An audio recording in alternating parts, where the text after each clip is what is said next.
All right, so yesterday I picked up a new car for the Gotham Dream Cars rental fleet.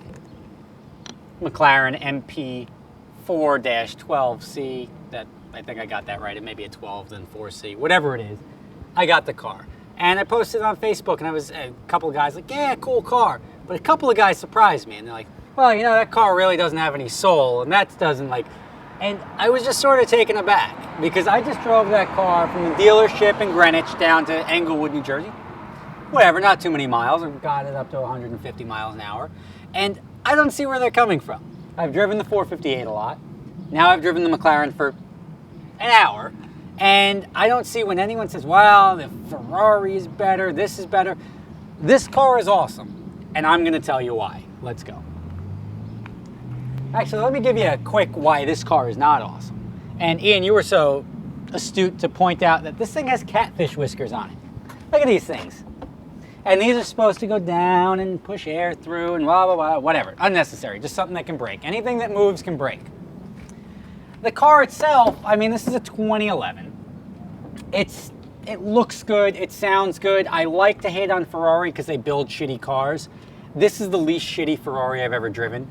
It's quick, not like, oh my God, quick, but it makes you feel like you're going fast. It sounds good, and the shifting is phenomenal. Things break off, like this shouldn't break. This is the Windows switch. You know they're going to be using this a lot. And it broke. Like the fit and finish, the seat sort of wears down. The seats, it's a 2011 car. The leather wears like it's a 1963 Cadillac.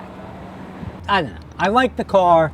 It's the best one Ferrari's put out in recent memory. I haven't driven an Enzo, but this is the best Ferrari I've seen. I still think the McLaren's better. Anyone that says this is better hasn't driven them, and I'm going to show you why in a minute. But let me talk about this car.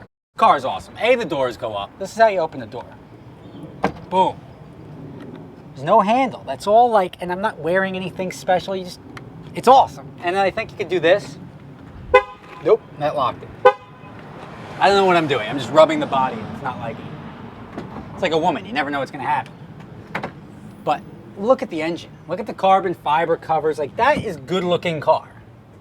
And you're talking, these cars are direct competitors. McLaren even said, I'm going to make a car that's going to directly compete with the 458. And not only that, it's going to be better. And I think they're right. I like the, let me just cover the plate here. I like the exhaust coming out back here. And the exhaust doesn't come out like this just to look cool or anything like that. The exhaust comes out like that so it doesn't disrupt the airflow under the car. And that's something very important because McLaren is all about, since the McLaren F1, and let's not even talk about the relationship with Mercedes because that car sucked. But the McLaren is all about performance. They've been building race cars, and that's what they do. And they make them cool. Like, this car is the first car McLaren's put out since the F1. And I think they did a great job. The carbon fiber work, the detail, everything in the car is simple, plain, awesome, and here, I'm getting in. Right here I'm jumping over. It doesn't have a side sill here. It's got the carbon fiber monocoque chassis. And this whole little tub here is designed to keep you alive. It's very cool. And I was looking at it and I'm like, well, you know, it doesn't really look like carbon fiber. It's because they don't lay the carbon fiber sheets like Pagani does, where it's got that nice weave to it. That's sort of what you see here. That's a carbon fiber sheet. It's molded, so the best way I could describe it is like carbon fiber baloney. They inject it, and they can make this entire monocoque chassis in 3 hours, which is very cool. Let me show you, all the buttons here are very, very simple. Everything is very solid. Nothing feels like it's going to fall apart. Your air conditioning controls are here in the door. Like, they don't put air conditioning controls in the door usually.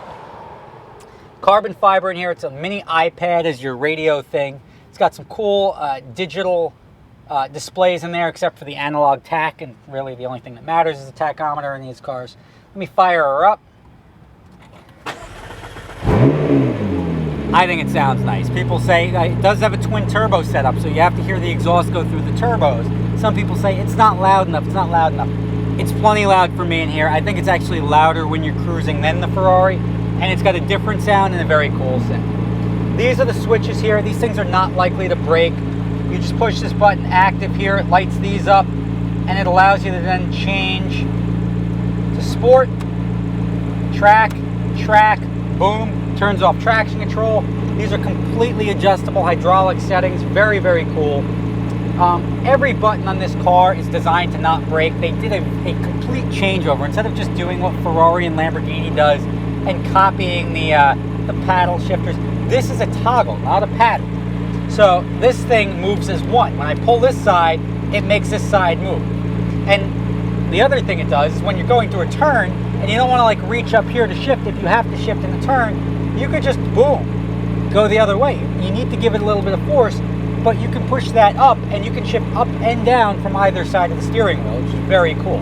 So as far as noise, I don't know what people are talking about. I understand it doesn't have the high revving noise of the 458, but as far as shifting, the downshifting and upshifting, I would say is comparable to the 458. It's definitely a step above the 430, the Gallardo, the last generation of the F1. And as far as just pure noise, I mean, the car moves, it stops, it makes noise, it stays flat. I mean, this car talks the talk, it walks the walk any day over a Ferrari F458 or 458, whatever you call it. I think it's another critical test of a doors-up car. You can. Can you drive while the door's open? Because this is cool. It's like, yo, the doors are up, I'm driving, doing 25 miles an hour. We're gonna close them, and we're off to the races. Not that the 458's not the best Ferrari they've made in a while, but everybody that say like this car has no soul, this is probably one of the most well put together cars I've driven in a long time, and that's saying a lot because I drive a lot of these cars. So thumbs up from Rob Ferretti from Super Speeders. 458, I like you, but not as much as this. Good day. Ferrari, I still dislike you though. Good day.